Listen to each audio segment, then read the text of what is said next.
Big boss കാണുന്നതിനൊപ്പം Kadakkal Dubai mobile shop നൽകുന്ന 14,000 രൂപയുടെ ലെനോവോയുടെ ടാബ്ലറ്റ് സ്വന്തമാക്കാൻ ഇപ്പോൾ തന്നെ ഈ ചാനൽ സബ്സ്ക്രൈബ് ചെയ്യുക. എല്ലാവർക്കും നമസ്കാരം. ബിഗ് ബോസ് മലയാളം സീസൺ 6 തുടങ്ങുന്നതിന് മുമ്പ് ഞാൻ പറഞ്ഞൊരു കാര്യം, ഈ സീസണിൽ ഏറ്റവും അധികം ശ്രദ്ധാകേന്ദ്രമാകാൻ പോകുന്ന വ്യക്തി ജാസ്മിൻ ജാഫർ ആകുമെന്ന് ഞാൻ പ്രെഡിക്റ്റ് ചെയ്തിരുന്നു. നിലവിൽ ഓൾമോസ്റ്റ് എല്ലാ വീഡിയോസിൻ്റെയും താഴെ പ്രേക്ഷകർ ഉന്നയിക്കുന്ന ഒരു ചോദ്യം, എന്തുകൊണ്ടാണ് ഇത്രയും അധികം നിയമലംഘനങ്ങൾ നടത്തിയിട്ട്, അല്ലെങ്കിൽ ഇത്രയും അധികം പേക്കൂത്തുകൾ നടത്തിയിട്ട്, ഇത്രയും അധികം അടൽസൊള്ളി പരിപാടികൾ നടത്തിയിട്ട് എന്തുകൊണ്ടാണ് ജാസ്മിനെ പുറത്താക്കാത്തത്, അല്ലെങ്കിൽ എന്തുകൊണ്ടാണ് അടൽസൊള്ളി കണ്ടന്റുകൾ കൊടുത്ത ജിൻഡോയ്ക്കും ഗബ്രിക്കും വാണിംഗ് കൊടുക്കുകയും ജാസ്മിൻ്റെ കാര്യത്തിൽ മാത്രം യാതൊരു രീതിയിലും വാണിംഗും കൊടുക്കുന്നില്ല, യാതൊരു പണിഷ്മെൻറ്റുകളും ജാസ്മിന് കൊടുക്കുന്നില്ല എന്നുള്ളതാണ് ഏറ്റവും ഉയരുന്ന ഒരു ചോദ്യം. സോ ജാസ്മിൻ ജാഫർ എന്ന് പറയുന്ന വ്യക്തി എത്രത്തോളമാണ് ഈ ഒരു ബിഗ് ബോസ് ഷോയ്ക്ക് മുതൽക്കൂട്ടാവുന്നതെന്ന് തീർച്ചയായും നമ്മൾക്ക് പരിശോധിക്കേണ്ടിയിരിക്കുന്നു. യൂട്യൂബിലെ പ്രകടനം എടുത്തു നോക്കുകയാണെങ്കിൽ സിജോ ടോക്സ്, അതായത് ഈ സീസണിലെ ഒരു പ്രമുഖ മത്സരാർത്ഥിയായ സിജോ ടോക്സിനെ കുറിച്ച് 1.7K വീഡിയോസാണ്, അതായത് 1700 വീഡിയോസ്, 141 ചാനൽസ്. അദ്ദേഹം ഓൾറെഡി യൂട്യൂബറാണ്, അദ്ദേഹത്തിൻ്റെതായ വീഡിയോകളുണ്ട്. എന്നാൽ തന്നെയും ഇത്രയും അധികം ആൾക്കാരാണ് അദ്ദേഹത്തെ പറ്റി ചർച്ച ചെയ്യുന്നത്, അദ്ദേഹത്തിൻ്റെ ഹാഷ്ടാഗിൽ പുറത്തു വന്നിരിക്കുന്ന വീഡിയോകൾ. മറ്റൊരു മത്സരാർത്ഥി അർജുനിലേക്ക് വന്നു കഴിഞ്ഞാൽ വളരെ കുറച്ച് വീഡിയോകളാണ് അർജുനെ പരാമർശിച്ചുകൊണ്ട് ഹാഷ്ടാഗ് ചെയ്തിട്ടുള്ളത്.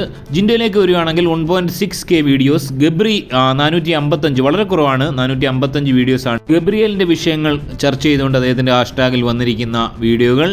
ഇനി ബിഗ് ബോസ് സീസണുകളുടെ തന്നെ ഒരു വീഡിയോസ് പരിശോധിക്കുകയാണെങ്കിൽ തീർച്ചയായും ഏറ്റവും അധികം റേറ്റിംഗ് ഉണ്ടായിരുന്ന സീസൺ 4നെ കുറിച്ച് 16,000 വീഡിയോസാണ് വന്നിരിക്കുന്നത്.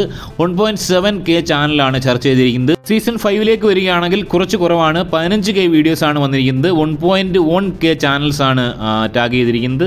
എന്നാൽ സീസൺ 6ലേക്ക് വരുമ്പോൾ 28 ദിവസത്തിനുള്ളിൽ തന്നെ 10K videos big boss season 6മായി ബന്ധപ്പെട്ട് പുറത്തു വന്നിരിക്കുന്നു. അതുപോലെ തന്നെ 896 ചാനൽസാണ് ഇതിനെക്കുറിച്ച് ഇപ്പോൾ സംസാരിച്ചുകൊണ്ടിരിക്കുന്നത്. ഈ സീസണിലെ ഏറ്റവും മുന്നിൽ നിൽക്കുന്ന, അതായത് ജാസ്മിൻ ജാഫർ എന്ന് പറയുന്ന മത്സരാർത്ഥിയെക്കുറിച്ച് 2.8K വീഡിയോസാണ് പുറത്തു വന്നിരിക്കുന്നത്. സ്വന്തം ചാനലുള്ള വ്യക്തിയാണ്, അത്തരം വീഡിയോകൾ ധാരാളമുണ്ട്. എന്നിരുന്നാൽ തന്നെയും 511 ചാനലുകളായി 2800ഓളം വീഡിയോ ഓൾറെഡി ജാസ്മിനെ പറ്റി സംസാരിക്കുന്ന വീഡിയോകൾ വന്നു കഴിഞ്ഞു. സോ ഈ സീസണിലെ എല്ലാ മത്സരാർത്ഥികളെയും ബഹുദൂരം പിന്നിലാക്കുന്ന രീതിയിലുള്ള ഒരു പ്രകടനമാണ് ജാസ്മിൻ കാഴ്ചവെച്ചിരിക്കുന്നത്. വളരെ നെഗറ്റീവാണ്, പേക്കൂത്തുകളാണ് എന്നൊക്കെ പറയുന്നുണ്ടെങ്കിൽ ഈ സീസണിലെ ഒരു ഐക്കോണായി മാറിയിരിക്കുന്നത് ജാസ്മിൻ തന്നെയാണ്. ഏറ്റവും കൂടുതൽ വീഡിയോസ് ജനറേറ്റ് ആയിരിക്കുന്നത് ജാസ്മിൻ്റെ പേരിലാണ്.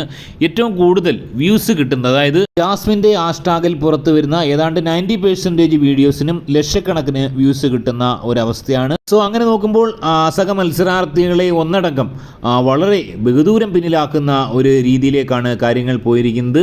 ജാസ്മിനെ കുറിച്ചാണ് ഏറ്റവും കൂടുതൽ ആൾക്കാർ സംസാരിക്കുന്നതും ചർച്ച ചെയ്യപ്പെടുന്നതും. ജാസ്മിനെ ഇഷ്ടപ്പെടാത്തവർ പോലും ജാസ്മിൻ്റെ ന്യൂസുകൾ കേൾക്കാനാണ് ആഗ്രഹിക്കുന്നതെന്നാണ് ഇതിൽ നിന്നും വ്യക്തമാവുന്നത്. എനിവേ, ജാസ്മിൻ്റെ ഈ ഒരു പെർഫോമൻസ് ഒരു പോസിറ്റീവായി ഞാൻ കാണുന്നില്ല, നെഗറ്റീവ് തന്നെയാണ് ജാസ്മിൻ ഇതുവരെ സ്പ്രെഡ് ചെയ്തുകൊണ്ടിരിക്കുന്നതെന്നാണ് എനിക്ക് പറയാനുള്ളത്.